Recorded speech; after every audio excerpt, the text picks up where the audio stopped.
Hello guys, இப்போ பார்த்தீங்கன்னாக்கா நம்மளுடைய வண்டி எடுத்து கிட்டத்தட்ட 10 நாள் ஆயிடுச்சு. நான் இன்னைக்கு நைட் 12 மணி ஏஎம் வந்துருச்சுனாக்கா 11 நாள் ஆகிடும். ஸோ 10 நாளாக வண்டி ஆஃப் கண்டிஷனில் இருக்குது. இன்ஜின் ஸ்டார்ட் பண்ணவே இல்லை. இப்போ தான் நான் ஷெட்டுக்கு வந்து காரை ஓப்பன் பண்ணியிருக்கிறேன். இன்னும் இக்னிஷன் கூட நான் ஆன் பண்ணலை.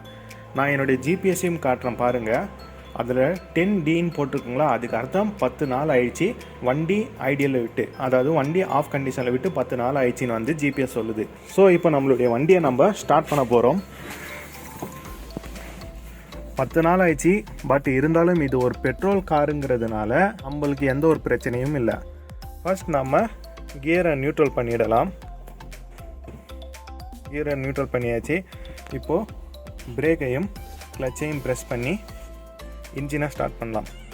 சரி, ஃபஸ்ட் நம்ம இக்னிஷன் ஸ்டார்ட் பண்ணலாம். பேட்ரி கண்டிஷன் பார்த்துடலாம் ஃபஸ்ட். ஆனால் பேட்ரி நல்லா இருக்கான்னு செக் பண்ணுறதுக்கு நம்ம இக்னிஷன் ஆன் பண்ணாலே தெரிஞ்சிடும் பேட்ரி நல்லா இருக்கா இல்லையான்னு. கரெக்டாக எல்லா எக்யூப்மெண்ட்ஸும் ஒர்க் ஆகுது. அப்போது பேட்ரியோடைய கண்டிஷன் நல்லா தான் இருக்குது, ஒன்றும் ப்ராப்ளம் இல்லை. சரி, ஓகே கேஸ், இப்போ நம்ம இன்ஜினை ஸ்டார்ட் பண்ணி விடலாம். பிரேக்கையும் கிளச்சையும் ப்ரெஸ் பண்ணிவிட்டு பட்டனை சிங்கிள் டச் பண்ணணும், லாங் ப்ரெஸ் பண்ணக்கூடாது. சிங்கிள் டச் பண்ணால் இன்ஜின் ஸ்டார்ட் ஆகிடும். எப்படி பார்த்தீங்களா, இன்ஜின் ஸ்டார்ட் ஆகிடுச்சு பார்த்தீங்களா.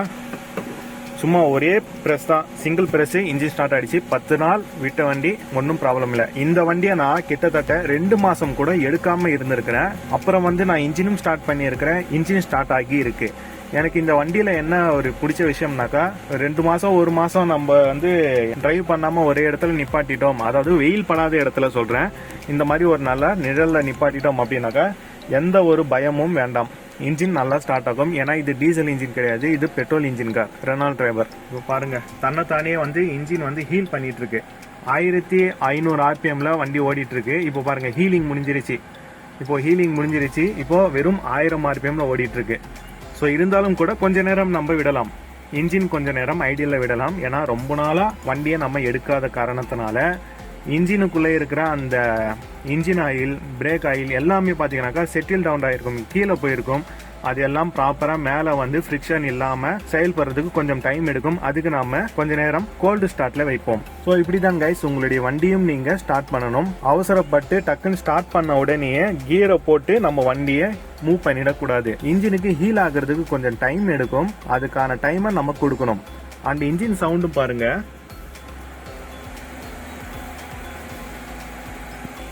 இன்ஜின் சவுண்டும் பார்த்தீங்கன்னாக்கா நல்லா சாஃப்டாக தான் இருக்கு, எந்த ஒரு ஹார்ட்னஸும் இல்லை இன்ஜின்ல. ஸோ இந்த மாதிரி கொஞ்ச நேரம் நம்ம காரை ஐடியலில் விட்டுடணும். அண்ட் இன்னொரு முக்கியமான விஷயம், அந்த 1500 RPM இருந்துச்சு இல்லைங்களா, இப்போ 1000 RPMல ஓடிட்டு இருக்கு. 1000 RPMல ஒரு 2 to 3 நிமிஷம் ஓட விட்டுருங்க. இதுக்கப்புறம் நம்ம என்ன பண்ணணும் அப்படின்னு பார்த்தீங்கன்னாக்கா, கம்ப்ரஸரை ஓட விடணும். அதாவது உள்ள ஏசி இருக்கு, ஏசியில் கேஸ் ஃபில் பண்ணி இருக்கிறாங்க, ரெஃப்ரிஜரேஷன் அந்த கேஸோடைய பேர். அந்த கேஸையும் நம்ம ஒர்க் பண்ண வைக்கணும். அதாவது நம்ம ஏசியை ஆன் பண்ணணும் கொஞ்ச நேரத்துக்கு. அண்டு நீங்கள் வண்டியை ரொம்ப நாளாக ஒரே இடத்துல நிப்பாட்டினாலும் கூட ஏசி கொஞ்சம் ப்ராப்ளம் வாங்கும். ஸோ ஏசியும் பார்த்தீங்கன்னாக்கா கொஞ்ச நேரத்துக்கு நம்ம ஆன் பண்ணி விட்டுடலாம். பாருங்க, கம்ப்ரஸர் ஓடுது, சத்தம் கேட்குதுங்களா, கம்ப்ரஸர் ஓடுது. இப்போ பாருங்க, 1500 RPMல மாறி இருக்கு. இப்போ கம்ப்ரஸர் ஓடுது. நம்ம ஏசியோடைய கூலிங்கு கொஞ்சம் கொஞ்சமாக அதிகப்படுத்தலாம். நான் கொஞ்சம் கொஞ்சமாக அதிகப்படுத்தும் போது இன்ஜினில் கொஞ்சம் சவுண்டு வருது. ஏன்னாக்கா 10 நாளாக ஒரே இடத்துல நிப்பாட்டி வச்சேன் இல்லைங்களா, அது கொஞ்சம் ஹீல் எடுக்குது. கொஞ்சம் கொஞ்சமாக கூலிங் அதிகப்படுத்துகிறேன் நான்.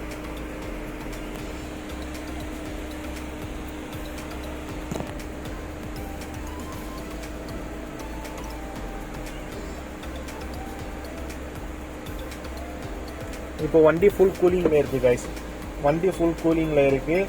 நான் இதையும் வந்து சாத்தலை, டோரையும் நான் வந்து சாத்தலை. ஏன்னு கேட்டிங்கனாக்கா, உள்ள கேபினுக்குள்ளே ஹீட்டாக இருக்குது. ஸோ ஹீட்டாக இருக்கும்போது இந்த மாதிரி டேஷ்போர்டில் இருக்கிற பிளாஸ்டிக் மெட்டீரியல்ஸ்லாம் பார்த்தீங்கன்னாக்கா ஒரு விதமான ஒரு கேஸை ப்ரொடியூஸ் பண்ணும். அந்த கேஸ் பேர் வந்து பென்சிலின் அப்படின்னு சொல்லுவாங்க. ஸோ அந்த கேஸ் மூலியமாக நம்மளுக்கு என்ன ஆபத்து அப்படின்னு பார்த்தீங்கன்னா, அது நம்ம உள்ள சுவாசிக்கும் போது சின்ன சின்ன ஹெல்த் இஷ்யூஸ் வர ஆரம்பிக்கும். ஸோ நீங்கள் வண்டியாக லாங் ட்ரிப்புக்கு போகிறதுக்கு முன்னாடி ஜஸ்ட் இந்த மாதிரி டோரை ஓப்பன் பண்ணி வச்சுடுங்க. ஏசியை கொஞ்சம் நேரம் ஆன் பண்ணி விட்டுருங்க. அது பின்னாடியும் பார்த்தீங்கன்னாக்கா விண்டோவை ஒன்று கீழே இறக்கி விட்டுருங்க. லெஃப்ட் சைடு இல்லை ரைட் சைடு விண்டோ ஏதோ ஒன்று ரியரில் இறக்கி விட்டுட்டு பின்னாடியும் பார்த்தீங்கன்னாக்கா ஃபேன் போட்டு விட்டுருங்க. ஸோ காருக்குள்ளே இருக்கிற அந்த நச்சுத்தன்மையான அந்த பென்சிலின் கேஸும் ஹீட்டும் வெளியே போயிடும். அதுக்கப்புறம் நீங்கள் கார் எடுத்துக்கிட்டு டோர் விண்டோஸ் எல்லாம் க்ளோஸ் பண்ணிவிட்டு ஃபுல் ஏசிலையோ இல்லை மிடில் ஏசிலையோ உங்களுக்கு ஏற்ற மாதிரி ஏசியை போட்டுக்கிட்டு ட்ரைவ் பண்ணலாம். எந்த ஒரு ப்ராப்ளமும் இல்லை. அண்ட் சில பேர் கேட்கலாம், காரில் ஏசி போட்டுக்கிட்டு தூங்கலாமா, அது நம்மளுக்கு நல்லதா அப்படின்னு கேட்கலாம். ரன்னிங்கில் இருக்கும்போது கார் வந்து ஓட்டிகிட்டு இருக்கும்போது நீங்கள் ஏசி போட்டுக்கிட்டு தூங்கலாம். எந்த ஒரு ப்ராப்ளமும் இல்லை. சரிங்களா? ஒரு 1 hour 2 hour 3 hours வரைக்கும் நீங்கள் தாராளமாக ரன்னிங்கில் இருக்கும்போது தூங்கலாம். இந்த மாதிரி ஒரு இடத்துல நிப்பாட்டி வைக்கிறீங்க வண்டியை, அது ஷெட்டில் இருந்தாலும் சரி வெயிலில் இருந்தாலும் சரி, இந்த மாதிரி ஒரு இடத்துல நிப்பாட்டி வைக்கிறீங்க, எல்லா டோரையும் நீங்கள் க்ளோஸ் பண்ணிடுறீங்க, எல்லா டோரையும் விண்டோவையும் நீங்கள் க்ளோஸ் பண்ணிடுறீங்க. இப்போ ஏசியை போட்டுக்கிட்டு நீங்கள் சீட்டை சாய்ச்சிக்கிட்டு நல்லா தூங்குறீங்க அப்படின்னாக்கா அது உங்களுக்கு ரொம்ப ரொம்ப டேஞ்சர். ஏன்னு கேட்டிங்கனாக்கா நம்மளுக்கு ஆக்சிஜன் வந்து இதுல இருந்து தடைப்பட்டுரும். ஆக்சிஜன் வர்றதுக்கு வழியில் சரிப்பா நான் வந்து கொஞ்சம் லைட்டாக ஜன்னலை வந்து லைட்டாக உள்ள ஆக்சிஜன் வர மாதிரி காற்று வர மாதிரி நான் லைட்டாக இந்த மாதிரி திறந்து வச்சுக்கிறேன்ப்பா, சும்மா லைட்டாக இந்த மாதிரி திறந்து வச்சுக்கிறேன், இதுலேருந்து எனக்கு ஆக்சிஜனும் வரும் காற்றும் வரும், மூச்சு முட்டாது அப்படின்னு நீங்கள் சொன்னீங்கன்னாக்கா அதுவும் தவறு. இதுல இருந்து கொசுக்கள் இல்லைனாக்கா இன்செக்ட்ஸ் வந்து உள்ள வர்றதுக்கு சான்ஸ் இருக்கு. அண்ட் அதே போல் நீங்கள் ஒரு வெட்ட வழியில் நிப்பாட்டிட்டு இந்த மாதிரி ஓப்பன் பண்ணிட்டு நீங்க தூங்குறீங்க அப்படின்னாக்கா மழை பெய்ய ஆரம்பிச்சிடுச்சுனாக்கா நீங்க நல்லா தூக்கத்தில் இருக்கும்போது தண்ணி உள்ள வர ஆரம்பிச்சிடும். அப்போனாக்கா எலக்ட்ரிக் பால்ஸ் வந்து டேமேஜ் ஆகும். அண்ட் அது போக நீங்க என்னதான் இந்த மாதிரி கேப்பை வச்சு தூங்கினாலும் கூட அந்த கேஸ் ஃபார்ம் ஆகும் கைஸ். அந்த கேஸ்னால தான் உங்களுக்கு ஆபத்தே. இதனால நிறைய பேர் வந்து உயிர் இழந்திருக்கிறாங்க. ஸோ நிக்கிற வண்டியில தயவு செய்து ஏசியை போட்டுக்கிட்டு தூங்காதீங்க. ஒரு 1/2 hour ஒரு 45 minutes நீங்க வந்து சும்மா நிக்கிற கார்ல உக்காந்துக்கிட்டு ஏசியை போட்டுக்கிட்டு இருக்கலாம். இதே நீங்க 1 மணி நேரத்துக்கு மேல நீங்க உக்காடுறீங்க அப்படின்னாக்கா உங்களுக்கு தெரியாது, இப்போ தெரியாது, வயசு ஆக ஆக ஆக அதோடைய எஃபர்ட் உங்களுக்கு ஆரம்பிக்கும். அண்ட் அதே மாதிரி நீங்க ஒரு 2 hours 3 hours தூங்குறீங்க அப்படின்னாக்கா பை சான்ஸ் உங்களுக்கு மூச்சு முட்டுறதுக்கும் நிறைய சான்சஸ் இருக்கு. இது நான் சொல்லிதான் உங்களுக்கு தெரியணும் இல்லை, நிறைய பேருக்கு தெரியும். இதனால வந்து நிறைய பேர் இறந்துருக்கிறாங்கன்னு. ஸோ கார் ரன்னிங்ல இருக்கும்போது நம்ம தாராளமா ஏசியை போட்டுக்கிட்டு தூங்கலாம். டிரைவர் தூங்கக்கூடாது, மற்ற பேசஞ்சர்ஸ் எல்லாம் தூங்கலாம்.